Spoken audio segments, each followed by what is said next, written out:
If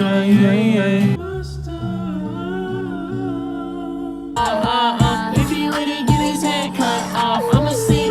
Brother. Kendrick Lamar. Whoa. Post Malone is here to drop after 3 years of absence. You know, it's been a long time, and I've missed Post. I can't say anything outside of that. I've missed Post Malone, and those melodies, that reverb, that vibrato is just something that cannot be replicated. It literally can't be replicated. But I love it coming from Post because it just doesn't feel like he wants to be in this space. It doesn't feel like he wants to be in this lane of music. And I think that's given him a level of style, so to speak, that might not be as easy to access as people think it is. The melodies that he can choose and generate and the songs that he tries to create generally have him bordering country and folk music wannabe star that just exists in the hip hop and rap space. And that's one of the reasons I enjoy him, because I feel like I get elements of different aspects of his musical journey or upbringing in the music that I already like to listen to anyway. So I want to hear if that's going to show up on this album, if we're going to, you know, hear anything new. There is a track on here that I'm very excited about with Fleet Foxes. I don't see how he could potentially go wrong. I understand how he could. It could be trash, but it's probably not going to be trash. It's Fleet Foxes. I don't really want to waste any time. I just kind of want to get right into things, hop into it, and, you know, see how we feel about it. It's called 12 Carat Toothache. That is such a first world problem, and maybe that's what this album is going to be about. Let's try Reputation at track number 1, and I've already heard Cooped Up with Roddy Ricch. Trash. Say my own life just to say my own life just to say got a reputation that I can't deny. I don't give a fuck what you talking about right now, bro. This sounds traumatic as hell, and I don't care. You just sound beautiful. Like, please keep yodeling. Post is good at this. There's these intros where it sounds like he is not being acknowledged or listened to. Post Malone, a lot of the time when he sings, it just sounds like it's a cry on deaf ears. Kill myself today. Myself, I was born to raise hell. I was born to Intro track is very revealing and very fucked up. This is after everything that he's been through, all he amounted to be. But he doesn't sound happy about it, I know that. Really enjoyed that track though. Piano was really beautiful. Isolated his vocals a lot. I like that. Track number 3 is Lemon Tree. Like I said, the Roddy Ricch feature on Cooped Up kind of made it unbearable to listen to, I'm not gonna lie. Hold on, bro. I didn't really know I was gonna have to bring this out. I guess it will suffice. Oh my God. Could you be? Why is he doing this? Okay, what the fuck? Y'all know how big of a fan I am of, you know, any type of string instrument. You get that off for a whole album, I'm a happy camper, bro. I don't know why Justin Bieber doesn't just do this. Stop trying to make rap. You're not good at it. Just do this. In every film I watch, I'm on the side. Some people got a tangerine. I get some shit out of luck growing a lemon tree. I'm a survivor. Okay, but like, what if you're not better? You know what I'm saying? Like, what if you just are the bad guy? I don't know. I like how melodramatic this song is. Like, my world is crashing. My world is falling apart. I'm like almost afraid of who I'm becoming. Track number 4 is Wrapped Around Your Finger. I'm sorry. I just saw a picture of Armani Caesar on my timeline. Oh no. Wrapped around your finger, wrapped around your finger, that's wrapped around your finger, wrapped around your finger, then we shot. God damn it. Every time I hate a song, it's a part of the song that I love. Like, the hook is super generic, it's real basic, it's cookie cutter, it's like something that you need to have on a hit record to say that you're like really doing something. That's what this record feels like, but I still can't escape from like the melody of it. Like, I still, the basic bitch part of me just wants to just, like, you know, live in this moment. Track number 5 is I Like You. Oh shit, and it's got Doja Cat on it. My favorite rapper. About to pull this girl like a hammy. Let's take a little. I'm about to pull your girl like a hammy. About to pull your girl like a hammy. That was so fucking trash. But I like the song though. Post Malone melodically doing his thing. I like you, I do. I wanna be a friend, go shopping in a Benz. I like you, I do. Oh no! How does he keep getting me every second? There's aspects that are garbage, clearly, and then I just get sucked right back into it. I hate this album already, but I hate that I like it. That's what's fucking with me right now. I hate that I enjoy this. That's the problem I have with Post Malone. I hate that I like a lot of his music because fundamentally, on a statistical level, I shouldn't. I should pulled your girl like a hammy. What is likable about that? Guess who's gonna be saying it in about 3 weeks? All of you niggas. Me. At least it ain't Jack Harlow. Why you acting all sweet to find the things? Brand new nigga with the same routine. Now we got me on a leash cause he said no strings. But that nigga might. Where's she flowing? She flowing and it ain't that time. Oh, brother, that was bad. See, that's why I don't listen to music like this, because I end up saying something that I regret. That was just bad. That was a bad bar. I like this song a lot though.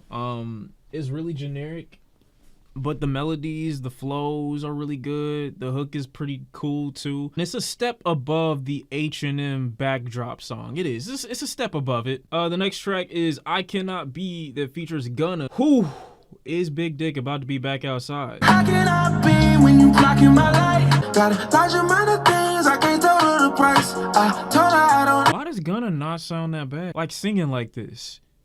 Like, this isn't enough to get him out of the court case that he's in right now. Like, the judge won't hear this song and be like, oh, you know what? On second thought, maybe I didn't see nothing. But it's definitely a track that gets me to, like, acknowledge Gunna's skill with melodies. You know, it don't sound too bad. Post Malone sounds ridiculous on this song. And I do think Gunna sounds a little funny, too. He just sounds less awkward on the song than Post for some weird reason. Lyrics trash, mixes subpar. It's all right. Track number 7 is insane. Let's hope it's actually insane. I'm a bastard, hey, don't believe me. We both got a house, but it's different. Yeah, we both got teeth, but it's different. Going back shit in the backseat, rain. Hey, second verse. No, bro, don't introduce your second verse by saying second verse. That's You're breaking the fourth wall. You're being awkward. Sometimes, you know, when stuff like that happens, I just forget. Kind of crazy, bro. Like, why would you actually do that? This is a simple enough song. It's not crazy in terms of like its beauty or anything like that, but it's listenable. Post is fucking your bitch in the backseat. You got a car. He got a car. His is better. You got a house. He got a house. His is better, because it's levels, and those levels between you and he are insane. Oh my god, we are finally at what I think might be the best track on the album, which is Love Hate Letter to Alcohol featuring Fleet Foxes. Please be good. It's already amazing, bro. Like, it's really levels. It's really levels. Sometimes I forget who the fuck I'm fucking with. And sometimes that person that I'm fucking with is Fleet Foxes. And I forget that. I forget that a lot.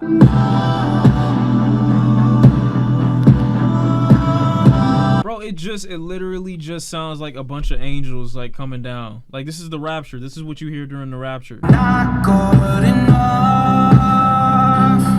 Thought I had 32 teeth in my mouth. I've never almost made a V shape with my leg so fast.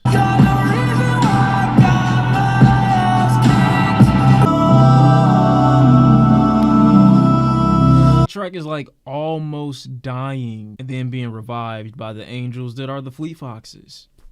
Like, it's literally like really dying. Like somebody hit him in the head too hard. He goes down. Light flashes before his eyes. And then the Fleet Foxes come out of the sky and they literally like revive this man. Is it as explosive of a song that like Take What You Want From Me from the previous record, Hollywood's Bleeding is? Maybe not. It feels as though he's like fighting it, you know, fighting against it. It feels like a battle. Track number 9 is Wasting Angels with Kid Laroi. Aren't these like two halves of the same whole? This is like another thing I can't explain. This is like a summer flight. I will go. Every road takes its toll. I should listen to my God!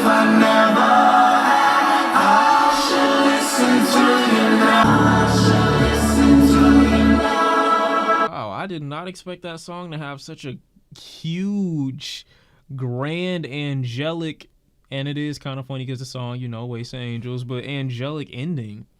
That was a beautiful climax. Jesus. And I didn't expect it coming from the Kid Laroi, because I'm not a big Kid Laroi fan, but as I just said in the intro, I mean, it makes sense that these two would be on a record together. And it is kind of hard to differentiate their sounds because they do sound so similar. They use their vocals in a very similar way. So sometimes it's like, maybe that's the Kid Laroi, maybe that's Post. I'm not 100% sure all the time, but that type of chemistry just helps to reinforce the idea, and having someone like the Kid Laroi compliment him in that way only reinforces the power of this song. Which is, I need someone else out there who has just as strong, just as powerful vocals as me if we want to hit this huge orgasmic explosion at the end of this song that we just did. And I thought that was really nice. This whole album so far has felt like Post Malone going back and forth with problems and demons that he's actively trying to fight against. Sometimes he wins, sometimes he loses. But where Hollywood's Bleeding was more of an external look at his environment, this one's more of an internal look at his own decision making and how it affects him. So I like that so far. He's grown a little bit. Track number 10 is Euthanasia. I got it right. I know my dad is proud of me for that one. I don't know why I'm looking up. He's literally still alive. I just don't know where he's at. Euthanasia. Behold a sober moment. You say it's painless. That's pretty dark. I don't know how powerful what he's fighting is, but it definitely sounds like he wants to be put out of his misery. It's a really sad record. When I'm Alone. I don't know why Post Malone always has one or two of these tracks on every record. Extremely generic homages to the genre of music that he actually wants to make, but he doesn't make it unique enough for it to stand on its own 2 feet without also putting himself under the guise of, you know, a rap star. If you want to make that type of music, then just make that. I mean, I'm not gonna listen to it, but like, just make that. Track number 12 is Waiting for a Miracle. I'm scared to die. Close my eyes. What the fuck? No! This isn't. I don't know, that track really feels like the miracle that he says he's waiting for is death. And the reason that he's so close to alcohol is because he wants to black out, because he's afraid of, as he says, dying while he's awake. Which is, I won't say it's a strange fear. It's hard to tell where this fear comes from Post. And we have the final track off of this new Post Malone record, 12 Carat Toothache.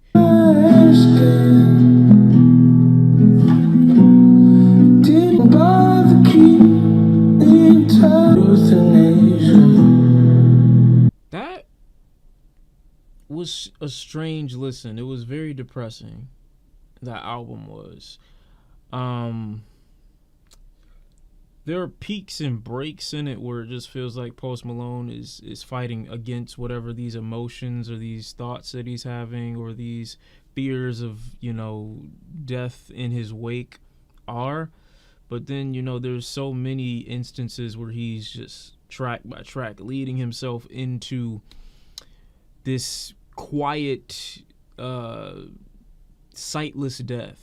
That last track felt similar in structure to tracks like Feeling Whitney. Of course, some of the album gets muddied down in whatever message that he might be trying to put out there about his current mental state. With these tracks with The Weeknd, tracks with Roddy Ricch that don't really add to the album, but maybe act as mere distractions from it. And I can only call them distractions because they're not good enough on their own to be like hits or additions to the song or to the album. They just kind of feel like tracks that are in the way. Also, the record with Gunna. Some of these tracks reinforce the same idea, which is, you know, okay. Repetition can sometimes emphasize the feeling that he is trying to convey on this album, which is fine. And I don't really know why he feels this way. We just kind of know that he does. All in all, I think I enjoyed it though.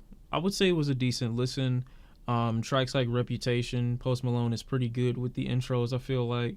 Lemon Tree, Wrapped Around Your Finger, I Like You, especially the Fleet Foxes record. The Kid Laroi track I was blown away by. I was actually really impressed. And the final track is a really intimate kind of connection of everything that we've heard so far about Post talking about the type of demise, or Post talking about the type of peace that he would like to experience and the way he would like to get there. Definitely is pretty mellow. But yeah, y'all let me know what you took away from it. I enjoyed it somewhat. It's about what I expected.